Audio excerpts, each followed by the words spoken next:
11 साल की बच्ची थी जब इसके वालिद ने इसे 20,000 रुपये में सिर्फ फ़रोख्त कर दिया था। उसके बाद ये किन हालात में रही? 2-3 दिन बाद ये होटल ले गया, वंडरलैंड होटल। बेहोश क्यों किया? बेहोश करके भी आपके साथ हाँ जी, गलत काम करते थे? अबॉर्शन भी मेरा बेहोशी में ही उन्होंने अभी अबॉर्शन हुआ है, दूसरे दिन इन्होंने होटल भेज दिया, काम वगैरह उधर करवाते रहे। आगे घर चली गई, पापा समझ के गई थी। आगे से उन्होंने वालिद सौतेले थे? सके वालिद था, सगे वालिद हैं? सके वालिद हैं। तो उन्होंने आगे वो आया लेने बहाने से इन्होंने भेज दिया। दोस्तों, पाकिस्तान के अंदर एक बाप ने अपनी 11 साल की बेटी को बेच दिया सिर्फ पैसों के लिए। 20,000 रुपए में अपनी 11 साल की बेटी को बेच दिया।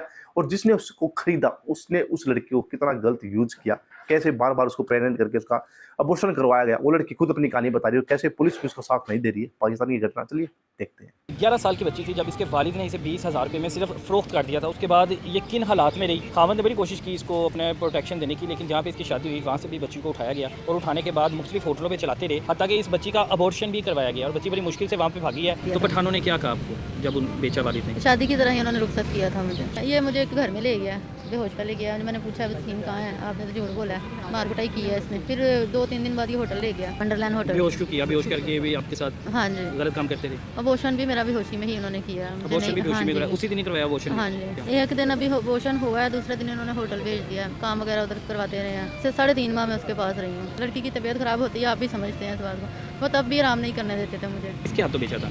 वो पठान थे, उधर ही जानने वाले नहीं थे, गैर थे, जिनके घर में इन्होंने भेज दिया तो था। पठानों ने क्या कहा आपको जब उन बेचा वालिद ने? शादी की तरह ही उन्होंने रुखसत किया था मुझे। शादी की तरह रुखसत हाँ किया था, जी। 20,000 रुपया लेके हाँ जी, आपको रुखसत कर दिया।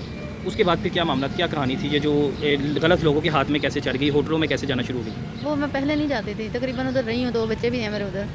वहाँ पर अच्छा था, बस मार कुटाई, घर में झगड़े, घरेलू झगड़े बहुत ज़्यादा थे। मैंने वहाँ से डिवोर्स ले लिया था, फिर मैंने इनसे शादी की है। तो शादी हुई है, 2 साल हो गए हमारी शादी को।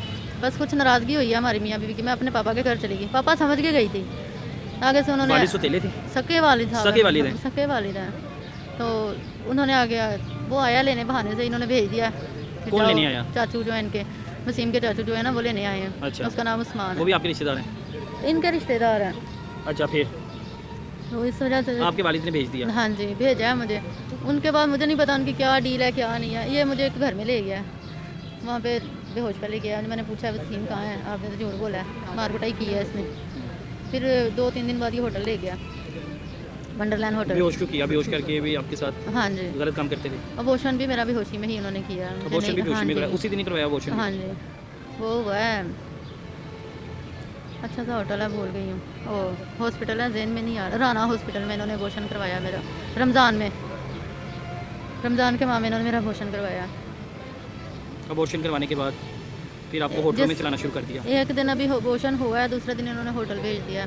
तबीयत मेरी ख़राब थी, काम वगैरह उधर करवाते रहे हैं।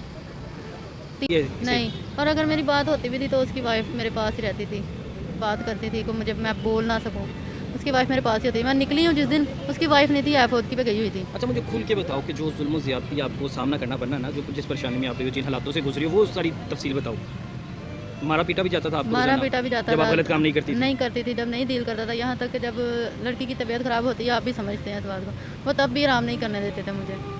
तब भी कहते थे काम करना ही करना है, मार कुटाई होती थी।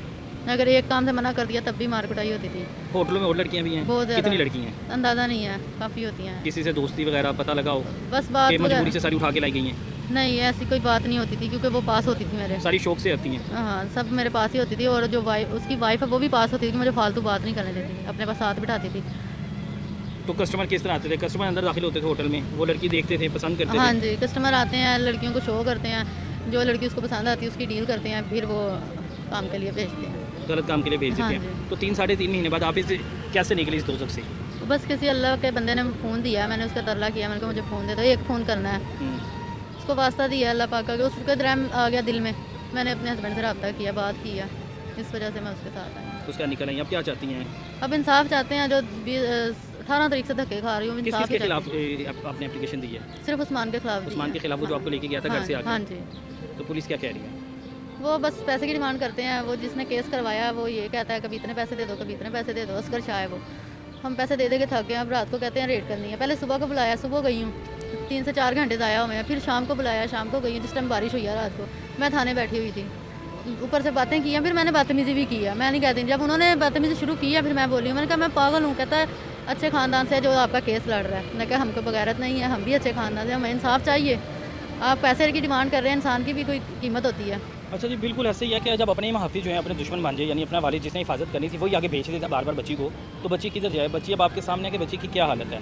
बच्ची अब इंसाफ की मुंतज़िर है कि इसे इंसाफ चाहिए, लेकिन अब बच्ची कह रही है कि मैं 1 महीने से धक्के खा रही हूँ, जलील हो रही हूँ, तंग हो रही हूँ, लेकिन अभी तक मुझे इंसाफ नहीं मिला। अल्लाह ताला से उम्मीद है कि अल्लाह ताला अगर ये बच्ची सारी बातें सच्ची बयान करी, अगर इसके साथ ज़्यादती हुई है, इन हालात से गुजरी है, तो अल्लाह ताला इस पर रहम करे और इसकी बात सुनी जाए। और आला हुकाम से मेरी दरख्वास्त है कि जल्द से जल्द इस बच्ची की जो कानूनी कार्रवाई है इसको इंसाफ दिलवाया जाए। कई लड़कियां हैं, कई जो नौजवान लड़कियां हैं जिनकी इज़्ज़त ऐसे नीलाम हो जाती हैं, लेकिन पूछने वाला कोई भी नहीं है। यहाँ तक कि उसने मुझे शराब भी पिलाई है 2 से 3 बार। वो शराब भी पिलाता रहा है, पिलाता रहा है, 2 से 3 बार उसने मुझे पिलाई है। शराब पिला के खुद भी गलत काम करता हाँ है। जी। अल्लाह हाफिज़ वैसे इसमें। तो भाई ये है पाकिस्तान की हकीकत, कैसे 11-11 साल की बच्चियों को उनके ही बाप बेच देते हैं पैसों के लिए, और पैसों में बेचने के बाद उन लड़कियों के साथ क्या हालत होती है आपको पता है भाई। जो उनको खरीदता है तो कुछ अच्छे काम के लिए तो खरीदता नहीं होगा। उस लड़की को भाई खरीदा गया, होटल में रखा गया, फिर उनके पास भाई लोग आते थे, उसके बाद उनसे पैसे कमाएंगे। अगर वो लड़की प्रेग्नेंट हो जाती थी तो उनको अबॉर्शन करवा जाता था। फिर वो लड़की जब थोड़ी बालिग होती है, समझ आता है, तो अपने पिता के ऊपर केस करती है, बताती है मेरे पिता ने मेरे साथ ऐसा किया, और पुलिस उसकी कुछ भी नहीं सुनती, क्योंकि पुलिस के पास भाई अलग से कमीशन जाता है। पुलिस इस बातों पे ध्यान नहीं देती पाकिस्तान की। तो ये है भाई पाकिस्तान के अंदर नॉर्मली चीज़ें जो चलती रहती है, और कैसे लड़कियों को बेचा जाता है। इतनी ज़्यादा इज्जत शायद किसी देश में होगी, किसी भी देश में इतनी ज़्यादा इज्जत नहीं है। जो पाकिस्तान हमेशा इज्जत के नारे लगाता रहता है, उस देश के अंदर लड़कियों की हालत ये है। दोस्तों क्या कहना चाहोगे इन लोगों के ऊपर, इन जाहिलों के ऊपर, ऐसी सिचुएशन के ऊपर? अपनी राय हमें कमेंट में जरूर बताइएगा। क्या सोचते हैं इन लोगों के बारे में, अपने कमेंट में जरूर लिखना। मिलता हूं आपसे अगली वीडियो में, तब तक के लिए बाय बाय, जय हिंद।